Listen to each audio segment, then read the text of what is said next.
بسم اللہ الرحمن الرحیم۔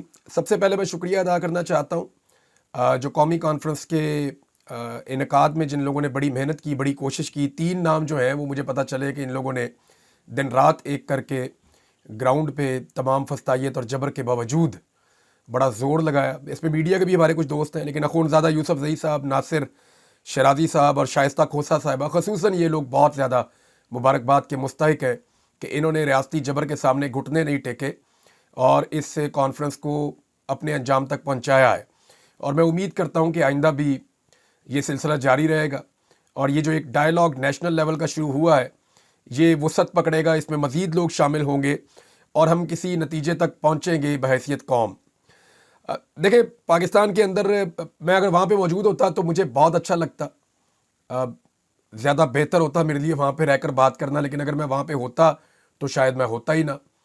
جتنے مشکل حالات میں مجھے پاکستان چھوڑ کر آنا پڑا ہے، تھوڑا سا میں اپنے بارے میں بتا دیتا ہوں کہ میں 10 مرتبہ میری قانونی گرفتاری ہوئی ہے، اور کوئی 3 درجن کے قریب میرے اوپر مقدمات اس ریاست نے درج کیے ہیں۔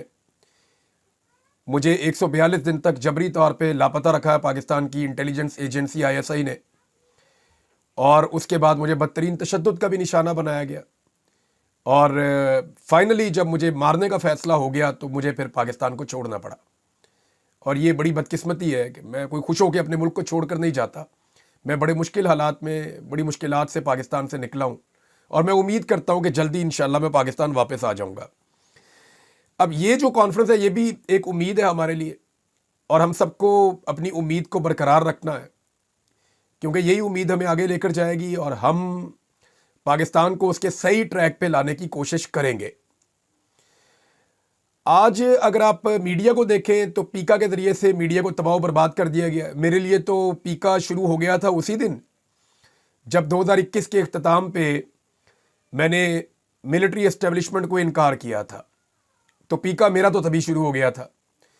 میں نے 2023 میں مئی کے مہینے میں اسلام آباد پریس کلب میں صحافیوں سے بات چیت کرتے ہوئے میں نے تب بھی یہ کہا تھا، جب شہید ارشد شریف کے حوالے سے ہم بات کر رہے تھے تو میں نے تب بھی یہ کہا تھا کہ یہ آگ سب کے دروازے تک پہنچے گی، آپ ابھی سب مل کر اکٹھے ہو جائیں اور اسٹیبلشمنٹ کو روکیں، ورنہ ہم سب کے گھر جلیں گے۔ تو شاید اس وقت ہم اکٹھے نہیں ہو پائے، لیکن آج بھی موقع ہے، ہم اگر آج اکٹھے ہو جائیں تو ہم اس آگ کو مزید پھیلنے سے روک سکتے ہیں۔ پارلیمنٹ آپ کی پورے طریقے سے یرغمال بنا لی گئی ہے، پاکستان کی عدلیہ جو ہے اس کو یرغمال بنا لیا گیا ہے، پاکستان کا میڈیا ہے اس کو بھی یرغمال بنا لیا گیا ہے۔ کوئی ایک شعبہ پاکستان میں اب آزادی نہیں رکھتا، اور اس میں ہمارا اپنا کیا دھرا ہے۔ یعنی آج عدلیہ کے ساتھ جو ہو رہا ہے اس میں عدلیہ کی کالی بھیڑوں کا حصہ ہے، آج میڈیا کے ساتھ جو ہو رہا ہے اس میں ہم میڈیا والے بیچ میں رسپانسیبل ہیں، کہیں نہ کہیں میں بھی اس کے لیے گناہ گار ہوں، ماضی میں بھی گناہ کرتا رہا ہوں۔ آج جو پارلیمان میں ہو رہا ہے یا پارلیمنٹیرینز کے ساتھ ہو رہا ہے تو یہ پارلیمنٹیرینز کی اپنی ملی بھگت کی وجہ سے ہو رہا ہے۔ ہم سب غلطیاں کر رہے ہیں اور ہم سب اپنی اپنی سپیس کھوتے چلے جا رہے ہیں، یعنی اپنی اپنی طاقت میں ہم کمزور ہوتے چلے جا رہے ہیں۔ یعنی پارلیمنٹیرینز کی طاقت تو پارلیمان میں ہے نا، اسی طرح جو میڈیا کی طاقت ہے وہ اس کے اکٹھ کے اندر ہے، اتحاد کے اندر ہے۔ اسی طرح سے جو عدلیہ کی طاقت ہے وہ اس کے فیصلوں میں ہے۔ جب آپ یہ ساری چیزیں کمپرومائز کر دیں گے تو طاقتور کون ہوگا؟ تو طاقتور ہوگا اسٹیبلشمنٹ۔ ہم سب سے غلطیاں ہوئی، ہم سب وقتاً فوقتاً تسلیم بھی کرتے ہیں، لیکن آپ اندازہ کیجئے کہ یہاں پاکستان میں اگر کوئی اپنی غلطی تسلیم نہیں کرتا تو وہ پاکستان پہ 70 سال سے مسلط اسٹیبلشمنٹ ہے، وہ اپنی غلطی نہیں مانتے کیونکہ ان کا داؤ ہر دور میں لگا رہتا ہے۔ آپ غور کریں نا کہ 70 سال سے لے کر یعنی 70-75 سال کی یہ تاریخ ہو گئی ہے، پاکستان کی ملٹری اسٹیبلشمنٹ پاکستان پہ رول کر رہی ہے۔ 4 دفعہ مارشل لاء بھی انہوں نے لگایا، ڈائریکٹ آئے، کئی دفعہ انڈائریکٹلی وہ جیسے آج کل کر رہے ہیں، وہ یہاں پہ حکومت ہمیشہ کرتے رہے۔ جب جب کبھی کسی نے ان کا رستہ کاٹنے کی کوشش کی انہوں نے اس کا پتہ صاف کر دیا، چاہے ماضی میں ذوالفقار جی بھٹو ہے، چاہے وہ فاطمہ جناح ہے، چاہے وہ لیاقت علی خان ہے، تو چاہے وہ اس کے بعد بے نظیر بھٹو ہے، نواز شریف ہے یا عمران خان ہے۔ لیکن آج ایک چیز بڑی زبردست ہوئی ہے پاکستان میں، اور وہ یہ ہوئی ہے کہ ہر پاکستانی کو پتہ چل گیا کہ پاکستان کا مسئلہ کیا ہے، تو ہم سب کو اس سے فائدہ اٹھانا چاہیے۔ یعنی اس سے پہلے پاکستان میں ایسا کبھی نہیں ہوا تھا کہ ہر پاکستانی کو آئیڈیا ہو جائے اور ہر پاکستانی اتنا متنفر ہو جائے کہ پاکستان کے مسائل کا ذمہ دار کون ہے. آپ سروے کروا کر دیکھ لیں, پورے پاکستان میں آپ سروے کروا کر دیکھ لیں, آپ کو لوگ 1 منٹ میں بتا دیں گے کہ پاکستان کے مسائل کا ذمہ دار کون ہے. وہ آج بھی سیاستدانوں کو پاکستان کے مسائل کا ذمہ دار نہیں سمجھتے, میڈیا کو بھی نہیں سمجھتے, عدلیہ کو بھی نہیں سمجھتے. پاکستان کی ملٹری اسٹیبلشمنٹ اور ان کی غلط پالیسیوں کو پاکستان کے مسائل کا ذمہ دار سمجھتے ہیں. تو یہ چیز ٹھیک کرنے کی ضرورت ہے. ہوتا کیا ہے کہ ہم ایک دوسرے کو بلیم کرتے ہیں کہ کل تم نے اسٹیبلشمنٹ کا ساتھ دیا تھا, پرسوں تم اسٹیبلشمنٹ کا ساتھ دے رہے تھے, آج جناب یہ والا بندہ اسٹیبلشمنٹ کا ساتھ دے رہا ہے, کل وہ ٹاؤٹ تھا, یہ ٹاؤٹ ہے. ہم یہ کہتے ہیں اور یہ کہتے بھی رہیں گے, لیکن حقیقت یہ ہے کہ اس اسٹیبلشمنٹ کی طرف کوئی انگلی نہیں اٹھاتا جو یہ سارا گند ڈالتی ہے, جو یہ سارا خرابہ کرتے ہیں. تو بجائے آپس میں لڑنے کے اور انہیں فائدہ دینے کے, ہم سب کو مل کر یہ دیکھنا ہوگا کہ مسئلہ ہے کدھر, پرابلم ہے کدھر. اور پرابلم ہے پاکستان کی ملٹری اسٹیبلشمنٹ میں, جس کو سب کو مل کر ٹھیک کرنا پڑے گا. میں میاں نواز شریف صاحب کے بارے میں ایک بات کہنا چاہتا ہوں کہ میاں نواز شریف 3 دفعہ پاکستان کے وزیر اعظم رہے ہیں اور پاکستان کی سیاست کا ایک بڑا نام ہے. لیکن میاں صاحب ذرا یہ سوچیں کہ کیا آپ اس قسم کا سیاسی اختتام ڈیزرو کرتے ہیں کہ ایک چھوٹا سا فوجی آفیسر حکومت خانے میں پڑے ہوئے عمران ریاض کے پاس آئے اور آپ کے لیے سپورٹ کی ڈیمانڈ کرے؟ کیا میاں صاحب آپ اس لیول پہ پہنچ گئے؟ کیا آپ یہ ڈیزرو کرتے ہیں 3 دفعہ پاکستان کے وزیر اعظم بننے کے بعد؟